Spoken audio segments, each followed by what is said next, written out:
How to score 90 plus marks in your IS Prelims Examination 2025. Hello everyone, IS Cafe presents topic-wise analysis of previous year's questions from all the subjects on this platform. हमने modern Indian history के questions के साथ शुरुआत की थी। 1885 से लेके 1919 के बीच में जितने भी इवेंट्स हुए थे उनसे रिलेटेड सारे PYQs को हम डिस्कस कर चुके हैं इन दी टॉपिक ऑफ 3.1 यूनिट। फिर आपने 4.1 यूनिट के क्वेश्चंस को स्टार्ट किया था that contains the PYQs from 1919 से लेके 1947। ठीक है, इसके बीच में जो भी टाइमलाइन इवेंट्स हुए थे उनसे रिलेटेड क्वेश्चंस को हम डिस्कस कर रहे थे। We were on question number 46।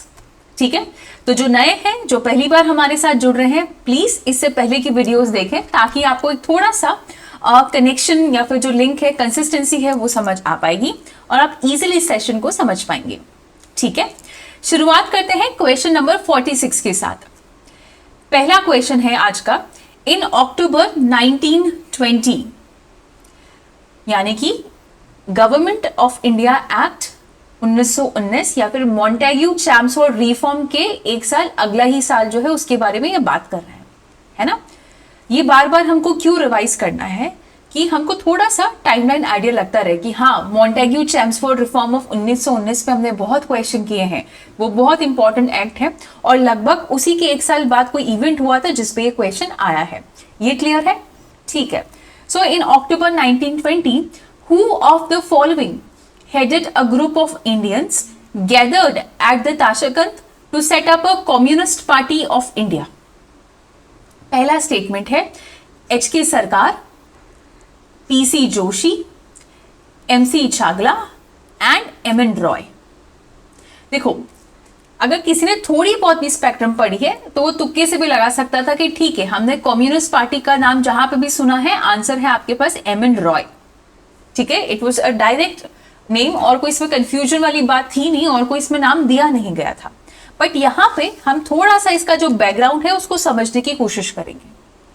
हुआ क्या, इंडिया में जो नेशनलिस्ट मूवमेंट चल रहा था, ये जो पूरा एरा ऑफ नेशनलिज्म था 1919 से लेके 1947, इसके बीच में ये जो इंडियन वर्किंग क्लास थी ये बहुत ज्यादा इंपॉर्टेंट सिग्निफिकेंट रोल प्ले कर रही थी। हर कोई चाहता था उनका साथ ले और इनको मूवमेंट में हिस्सेदार बनाए ताकि हम ब्रिटिशर से लड़ सकें। अब ऐसा क्यों? देखो, जब भी हम इंडियन वर्किंग क्लास की बात करते हैं हम बोल सकते हैं कि एक तरफ इनफॉर्मल वर्कर्स है और एक तरफ फॉर्मल वर्कर्स है। इनफॉर्मल का मतलब जो हॉकर्स होते हैं, वेंडर्स होते हैं, जो ठेला लगाते हैं। फॉर्मल वर्कर्स जैसे कि आपके पास जो इंडस्ट्रियल लेबर फोर्स है, प्लांटेशंस में जो मिल वर्कर्स है, for example Ahmedabad mill strike याद करो, सो दे वर द फॉर्मल वर्कर्स। तो ये जो फॉर्मल वर्कर्स की कैटेगरी है, इन्होंने बहुत इंपॉर्टेंट रोल प्ले किया था in the Indian national movement via there political strike. अगर ये स्ट्राइक करते तो पूरा काम रुक सकता है। So this is how they played a very important role. तो हुआ क्या, 1905 में बंगाल का पार्टीशन हुआ, बिल्कुल। उसके बाद स्वदेशी और बॉयकॉट मूवमेंट हुआ। तो ये जो स्वदेशी ईरा है इसने बहुत ही इंपॉर्टेंट एक लिंक बना दिया था between the labours and the nationalist struggles, कि इनके बीच में हाँ एक कनेक्शन है। ये बहुत इंपॉर्टेंट रोल प्ले करते हैं क्योंकि 1908 में ये देखा गया था कि इन्होंने बहुत इंपॉर्टेंट बड़े लेवल पे पॉलिटिकल स्ट्राइक कर दी थी जब बाल गंगाधर तिलक को अरेस्ट कर लिया यहाँ पे। तो हाँ, इनका भी दबदबा है, इनके थ्रू भी गवर्नमेंट पे प्रेशर बनाया जा सकता था। फिर यहाँ पे 1919 जब वापस मॉन्टेग्यू चैम्सफोर्ड रिफॉर्म आया था, इंडियन नेशनल कांग्रेस ने रिजोल्यूशन पास किया कि हम एक लेबर यूनियन को इंकरेज करते हैं पूरी इंडिया में। तब जाके यहाँ पे क्या बनता है, All India Trade Union Committee by CR Das and Lala Lajpat Rai. So ये भी आपको मालूम होना चाहिए who is responsible for the formation of All India Trade Union Committee, Lala Lajpat Rai and CR Das. और फिर 1925 में देखा गया कि भाई ये ब्रिटिश गवर्नमेंट ने जो 3.25% एक्साइज ड्यूटी लगा रखी थी उसको एबॉलिश करना पड़ा भाई प्रेशर में आके। तो ये प्रेशर इतना ज्यादा इंपॉर्टेंट रोल प्ले कर रही थी इंडियन वर्किंग क्लास। तो नेशनलिस्ट जो है उनको ये पता चल गया कि भाई ये तो तभी हो सकता है जब ये इंडियन वर्किंग क्लास हमारे साथ होगी, ठीक है। तो हर कोई, चाहे वो कम्युनिस्ट आइडियोलॉजी पे बिलीव करने वाले लोग हो, इंडियन नेशनल कांग्रेस के लोग हो, या फिर जो रिवॉल्यूशनरीज हो, वो सब इस इंडियन वर्किंग क्लास को अपने साथ लेना चाह रहे थे कि इनको हम कैसे ना कैसे करके नेशनलिस्ट मूवमेंट में इन्वॉल्व करें, so that they will help us to fight with the British government, to get rid of the British government. तो इस पूरे केस में एमएन रॉय का बहुत इंपॉर्टेंट सिग्निफिकेंट रोल है. He is known as the pioneer of communism in India. He was the first person to put forward the idea of Constituent Assembly of India in 1939. ठीक है. MN Roy जो है अनुशीलन समिति के भी मेंबर थे. Okay, कौन बताएगा कि who was the founder of Anushilan Samiti जो कि बंगाल में बनी थी? ये आंसर आपको कमेंट सेक्शन में देना है और हम इसको कंटिन्यू करते हैं, ठीक है. तो जो एमएन रॉय है, he was a member of Anushilan Samiti as well. फिर जो टाइमलाइन था 1914 से 15 के बीच में एक इंडो जर्मन कॉन्स्पिरेसी हुई थी जिसमें एमएन रॉय का बहुत इंपॉर्टेंट रोल रहा, और उससे बचने के लिए एमएन रॉय जो है पुलिस से बचने के लिए यूएसए में चले गए, राइट. और वहां पे उनका इंटरेस्ट जो है मार्क्सिज्म में आया. वहां पे वो मिखेल बर्डेन से मिले जो कि एक बोल्शेविक रिवॉल्यूशनिस्ट थे, एंड वहां से ही was so inspired by Marxism, ठीक है. सो जो मॉस्को है, they invited MN Roy to the second world conference of the Communist International in 1920. और 1920 में जब वो मॉस्को पहुंचते हैं टू अटेंड दिस कॉन्फ्रेंस, तो वहां पे ये काफी इंस्पायर होते हैं, and then he founded his own communist party of India at the Tashkent. ये पहली कम्युनिस्ट पार्टी थी जो कि रशिया के बाहर बनी थी, ठीक है. अब यह याद रखो कि पहली बार तो ये communist party of India Tashkent में बनी थी, इंडिया में नहीं बनी 1920 में. सो वहां से ताशकंद यानी कि 1920 में जब ये बनी, वहां से इंडिया में आते आते 1900 इसको 2 साल लगे. 1922 में ये कम्युनिस्ट पार्टी ऑफ इंडिया जो है आपके पास फाइनली इंडिया में पहुंचती है. और यही रीजन है कि हम जो मई डे है, मई का जो महीना है, उसको हम as a worker day celebrate करते हैं, as an international worker day celebrate करते हैं, ठीक है. और उसके बाद तो बहुत सारी पॉलिटिकल पार्टीज बनी थी. लेबर स्वराज पार्टी जो है वो भी बनी थी. वर्कर्स और पेजेंट पार्टी जो है बॉम्बे में, वो भी यहाँ पे बनी थी, ठीक है. तो ये आपके पास जो क्वेश्चन है वो क्लियर है. Okay, moving towards the next question, that is question number 47. At which Congress session was a working committee authorized to launch a program of civil disobedience movement? ये क्वेश्चन और एक क्रिप्स प्रपोजल पे question multiple times repeat हो चुका है. यहाँ पे क्या पूछा है कि कांग्रेस का कौन सा ऐसा सेशन था जिसमें सिविल डिसोबीडियंस मूवमेंट को चालू करने की बात करी गई थी. तो क्या हमें नहीं मालूम कि कांग्रेस का 1929 में जो लाहौर सेशन हुआ था, वहां पे ये बात करी गई थी that we will start the civil disobedient movement. इस पूरे सेशन में क्या बात करी गई थी? पहली चीज तो हुआ क्या, ये जो सेशन है it was presided bye Pandit Jawaharlal Nehru. ये मेन पॉइंट्स आपको मालूम होने चाहिए बिकॉज ये पूछा जा रहा है कि सेशन कौन सा था, हु प्रिसाइडेड दिस सेशन, या फिर इस सेशन में क्या हुआ, ठीक. यहां पे सबसे पहले जो बात करी गई थी वो था अबाउट द डोमिनियन स्टेटस को हटा के यहाँ पे जो नया गोल लिया गया वो था आपके पास पूर्ण स्वराज. इसीलिए ये सेशन बहुत इंपॉर्टेंट हो जाता है कि इससे पहले इंडियन नेशनल कांग्रेस का जो ऑब्जेक्टिव था, जो गोल था, वो क्या था आपके पास? Dominion status. अब इंडियन नेशनल कांग्रेस का जो ऑब्जेक्टिव है वो हो जाता है पूर्ण स्वराज या फिर कंप्लीट इंडिपेंडेंस. दूसरा यहाँ पे टू नेशन थियोरी को रिजेक्ट कर दिया गया था. They rejected the two nation theory and adoption of economic programme of the Congress, correct.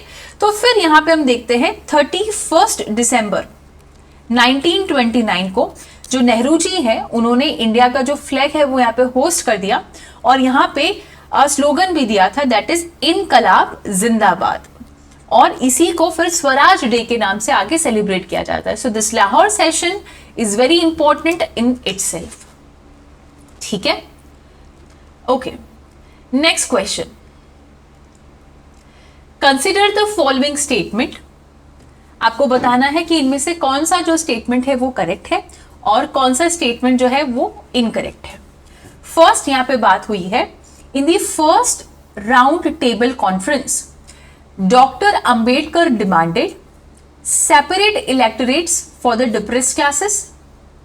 फिर सेकेंड स्टेटमेंट की बात करते हैं, in the Poona pact special provisions for the representations of the depressed people in the local bodies and the civil services were made.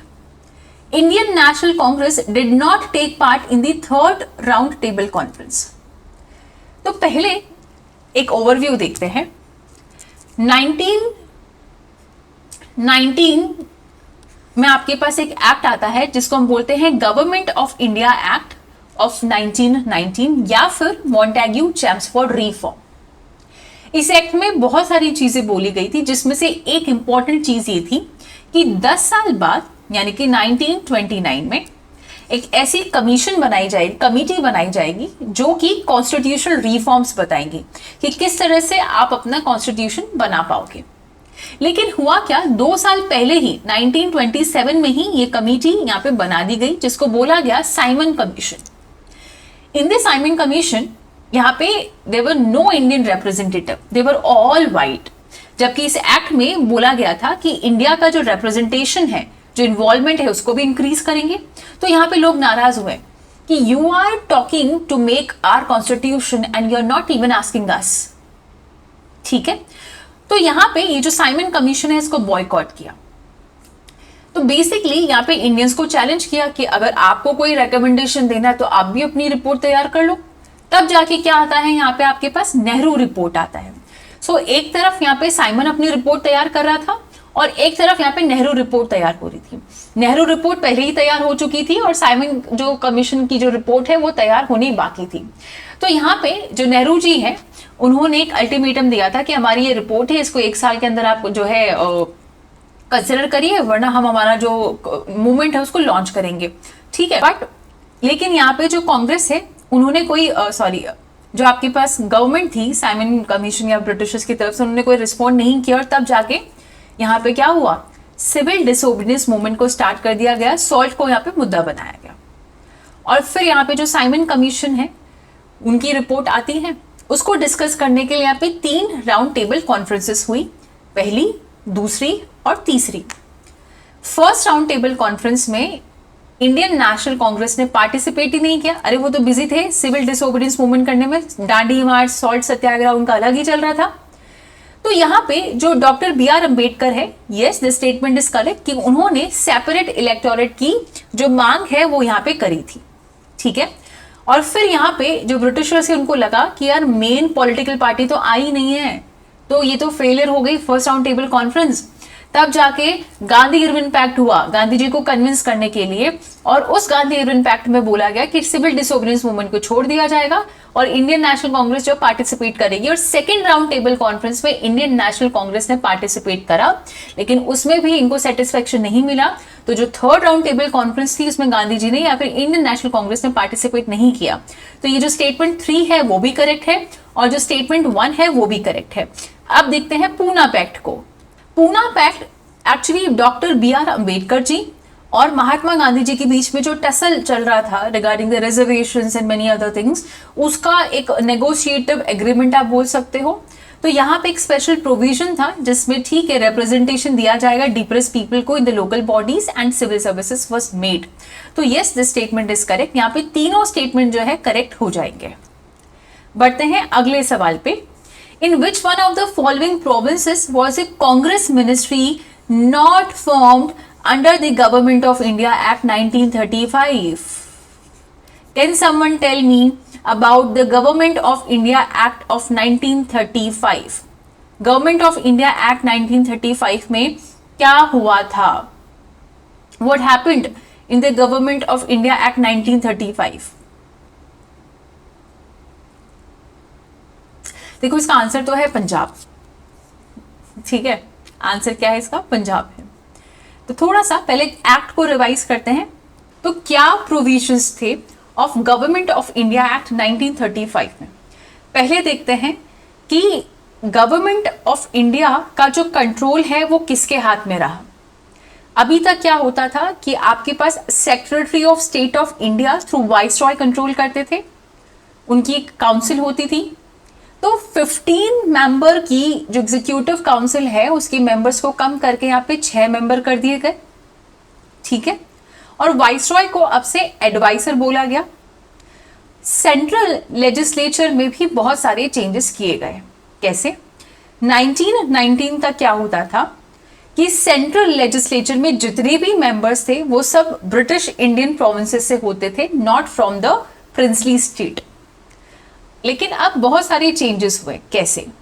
जो central legislature थी उसमें legislative assembly में पहले 145 मेंबर थे, उसको तो बढ़ा दिया 375 किया।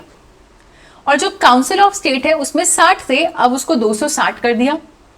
यहाँ पे all India federation, this is very important, that government of India act 1935 propose to establish an all India federation, जहां पे प्रोविंसेस और प्रिंसली स्टेट दोनों से मेंबर आएंगे। प्रिंसली स्टेट्स वो free to join this federation. अगर उनको ये फेडरेशन ज्वाइन करना है so they have to sign an instrument of accession, ठीक है। और ये जो गवर्नमेंट ऑफ इंडिया एक्ट था 1935, it further extended the principle of communal representation. यहाँ पे सेपरेट इलेक्टोरेट दिया गया, मुस्लिम्स को, सिख को, यूरोपियंस को, लैंडलॉर्ड्स को, विमेन को। और जो सब्जेक्ट्स है, अब पहले 2 तरीके के सब्जेक्ट होते थे, अब यहाँ पे सब्जेक्ट को 3 पार्ट्स में बांटा। एक आपके पास फेडरल सब्जेक्ट थे, एक आपके पास प्रोविंशियल सब्जेक्ट थे, और एक यहाँ पे आपके पास कॉन्करेंट सब्जेक्ट थे, ठीक है। अगर हम प्रोविंशियल लेजिस्लेचर किए तो सेंट्रल लेजिस्लेचर में चेंजेस हुए, यानी कि डबल गवर्नमेंट एस्टैब्लिश की गई थी सेंट्रल लेवल पे। अब अगर हम बात करते हैं प्रोविंशियल लेजिस्लेचर, तो क्या मोटा मोटी हम बोल सकते हैं पूरे गवर्नमेंट ऑफ इंडिया एक्ट में dyarchy was removed, provincial autonomy लाई गई थी, ठीक है। जो प्रोविंशियल लेजिस्लेचर से वो 11 जगहों पे लाया गया था। बॉम्बे और सिंध को यहाँ पे सेपरेट किया गया था, ठीक है। सेपरेशन ऑफ द बर्मा यहाँ पे हुआ था, करेक्ट। तो यहाँ पे हमने क्या बोला कि in which of the following provinces the ministry not formed. तो 11 जगह पे एक तो प्रोविंशियल लेवल पे चीजें बनी थी, लेकिन पंजाब में ऐसा नहीं हुआ था, राइट। तो basically after the result of the Punjab provincial election जो कि 1937 में होता है, वहां की जो यूनियनिस्ट पार्टी है got majority in the assembly on its own. तो ये जो यूनियनिस्ट पार्टी थी पंजाब में 175 सीट में से 95 सीट यहाँ पे जीत गई, जबकि जो कांग्रेस है उनको सिर्फ 18 सीट जीतने को मिली। तो ये जो यूनियनिस्ट पार्टी के लीडर थे Sikandar Hayat Khan, he claimed the formation of the government in the state. ये जो सिकंदर हयात खान थे आपके पास, he led a coalition government with the support of Khalsa National Board, Hindu election board, Akali etcetera, okay. So यहां पे है पंजाब। नेक्स्ट क्वेश्चन हो जाएगा question number 50। On the evening of the launch of the Quit India movement, Mahatma Gandhi ji ने क्या कहा? बहुत ही important. जब भी हमारे दिमाग में मूवमेंट आते हैं हमको लगता है कि ये रिजाइन कर दो, गवर्नमेंट जॉब से हट जाओ, लेकिन ये मूवमेंट थोड़ा सा उल्टा था। गवर्नमेंट ने क्या बोला? Ask government servant to resign. नहीं, गांधी जी ने बोला आप रिजाइन मत करो, है ना। आप सोल्जर्स को बोला कि आप भी अपनी पोस्ट मत छोड़ो, लेकिन आप अपने ही लोगों पे मारना या गोली चलाना बंद कर दो। तो ये स्टेटमेंट गलत है, ये भी गलत है। He did not ask to resign. He did not ask soldiers to leave their post this time. Ask the princess of the princely state to accept sovereignty of the people. Yes. तो यहाँ पे question number 50 का जो answer है वो क्या हो जाएगा? सी हो जाएगा, ठीक है, okay. Next question, question number 51। चलो आप कमेंट सेक्शन में बताओ, ये कितनी बार डिस्कस कर चुके हैं। क्विट इंडिया मूवमेंट कौन से कांग्रेस सेशन में लॉन्च किया गया? और बहुत इंटरेस्टिंग फैक्ट कि क्विट इंडिया मूवमेंट को किसने लीड किया? चलो कौन बताएगा? Who was the leader of the Quit India movement? Because सबको पता है क्विट इंडिया मूवमेंट जो है गांधी जी ने लॉन्च किया था बॉम्बे के ग्वालियर टैंक से, तो सबको लगता है कि हाँ गांधी जी ने लीड किया था। नहीं, गांधी जी ने पानी की टंकी पे चढ़ के अनाउंस तो कर दिया कि भाई क्विट इंडिया मूवमेंट हम ऑफिशियली लॉन्च कर रहे हैं, फिर वो भाषण देने लगे। जैसे मूवमेंट लॉन्च हुआ उससे पहले ही गांधी जी को यहाँ पे अरेस्ट कर लिया गया, कांग्रेस के बड़े बड़े जो लीडर्स है फुल कांग्रेस को यहाँ पे अरेस्ट कर लिया गया, और फिर यहाँ पे जो मूवमेंट है कोई और लीड करता है जिसका नाम आप हमें बताएंगे। ठीक है, question number 51, which party was founded by Subhash Chandra Bose in the year 1939 after he broke away from the Congress?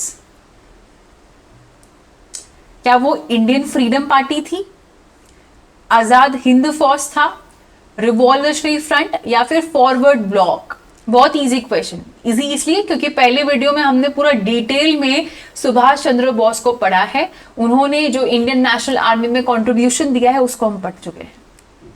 तो बताइए क्या है आंसर? इसका आंसर क्या हो जाएगा? Forward block. लेकिन उससे पहले हम यहाँ पे सुभाष चंद्र बोस के बारे में फिर से रिवाइज करते हैं। देखो हुआ क्या था, it was a time of 1 September 1939, world war 2 start हुआ। वर्ल्ड वॉर 2 में एक तरफ ब्रिटेन, एक तरफ जापानीज। ब्रिटेन को खतरा था कि ब्रिटेन की जो साउथ ईस्ट एशियन कॉलोनीज है उस पर जापान अटैक कर देगा, तो ब्रिटेन चाहता था कि इंडियंस उनको सपोर्ट करे इस वॉर में। तो बिना इंडियन से पूछे लॉर्ड लिनलिथगो ने ये डिक्लेयर कर दिया that India will fight in the world war along with the Britain. और इससे इंडियंस काफी नाराज हुए कि आपने 2 साल पहले जो इलेक्ट किए मेंबर्स, कम से कम आप उनसे पूछ लेते, है ना। तो यहाँ पे एज अ प्रोटेस्ट सारी जो कांग्रेस मिनिस्ट्रीज हैं उन्होंने रिजाइन कर दिया। इस पे भी क्वेश्चन आता है, राइट। 1939 में रिजाइन किया कांग्रेस मिनिस्ट्रीज ने, सो दे रिजाइन एज अ पोस्ट। और वो चाहते थे कि एक बड़ा सा सिविल डिसोबीडियंस जैसा कोई मूवमेंट है वो स्टार्ट हो जाए, लेकिन Mahatma Gandhi was not ready for it, that we should not start a mass movement during the world war. तो यहाँ पे सुभाष चंद्र बोस ने बोला कि मैं अपने ही लेवल पे कुछ स्टार्ट करता हूँ। एंड व्हाट ही डिड कि उन्होंने कलकत्ता में एक बहुत ही फेमस हॉलवेल मॉन्यूमेंट जो है उसको उड़ा दिया। ठीक है, अब वो हॉलवेल मॉन्यूमेंट बहुत इंपॉर्टेंट रोल है भाई उसका। याद करो battle of Plassey, black hole जो इंसिडेंट हुआ था उस वक्त ब्रिटिशर्स ने वो मॉन्यूमेंट बनाया था, तो उनके लिए बहुत ही यादगार मॉन्यूमेंट है। तो भाई ये तो खतरनाक काम हो गया, तो उनको यहाँ पे जेल में डाल दिया गया। लेकिन जेल में उन्होंने क्या कहा कि 7 डेज का हंगर स्ट्राइक कर दिया। तो उनको फिर उनकी तबीयत खराब हुई तो वहां से निकाला, फिर उनको अपने ही घर में अरेस्ट करवा दिया, होम अरेस्ट। वहां से वो भाग निकले, भाग के वो गए जर्मनी में। जर्मनी में बहुत सारे प्रिजनर्स ऑफ वॉर्स थे इंडियंस के, है ना। वहां पे बहुत सारे इंडियन के प्रिजनर्स ऑफ वॉर्स, उनके साथ उन्होंने अपनी एक टीम बनाई और वहां पे he made free Indian legion. ठीक है, इन्होंने फ्री इंडियन जो लेजियन है वो बनाया, फ्री इंडियन लेजियन। ठीक है, तो जब हम इस फ्री इंडियन लेजियन की बात करते हैं, बट यहाँ पे अब वो डाउट करने लग गया हिटलर के इंटेंशंस को, राइट, कि यार ये तो रशिया का साथ दे रहा, रशिया को इन्वेड कर रहा है, रशिया तो हमारा दोस्त है, तो मेरी इंडिया की जनता मेरे साथ कैसे देगी, है ना। तो फिर वो गया जापान में। जब वो जापान में गया तब तक जापान में रास Bihari Bose Indian independence league बना चुके थे, और जो मोहन सिंह है जो कि आर्मी के जनरल थे वो फर्स्ट इंडियन नेशनल आर्मी बना चुके थे, बट मोहन सिंह को बाद में जेल में डाल दिया गया। तो यहाँ पे जो रास बिहारी बोस है उनके हाथ में इस पूरी फर्स्ट इंडियन नेशनल आर्मी की जो डोर है वो दी गई थी। ठीक है, अब यहाँ पे क्या होता है, फॉरवर्ड ब्लॉक का जो रोल है वो बहुत इंपॉर्टेंट है। इन्होंने क्या किया था, सुभाष चंद्र बोस ने 1939 में इंडियन नेशनल कांग्रेस से भाग के ये जो पूरा माकुर उनाव यूपी है वहां पे क्या बनाया, ये जो फॉरवर्ड ब्लॉक पार्टी है वो बनाई थी मई 3 में 1939 में जब वो आए थे।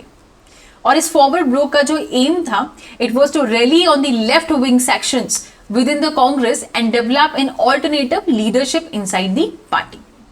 ठीक है, तो यहाँ पे हो जाएगा फॉरवर्ड ब्लॉक। ये जो आजाद हिंद फौज है ना, ये एक तरह से सरकार थी, दिस वाज अ गवर्नमेंट। ठीक, आज के लिए इतना ही, बाकी के क्वेश्चंस हम करेंगे नेक्स्ट वीडियो में। अब आई थिंक 52 से 70 के समथिंग इतने क्वेश्चंस बाकी हैं, 1 या 2 और वीडियो लगेंगे, फिर हम जो नेक्स्ट यूनिट होगी उसको कवर करेंगे, either from the social religious movement या फिर जितने भी इंपॉर्टेंट एक्ट है उनको एक साथ कर लेंगे। ठीक है, तो आप हमारी वीडियो को देखते हो लेकिन लाइक नहीं करते हो। So basically the how you will communicate with us is through liking, sharing, या फिर कमेंट सेक्शन में आप ज्यादा से ज्यादा डाउट या फीडबैक लिखोगे तो हमें समझ आएगा कि how to help you more.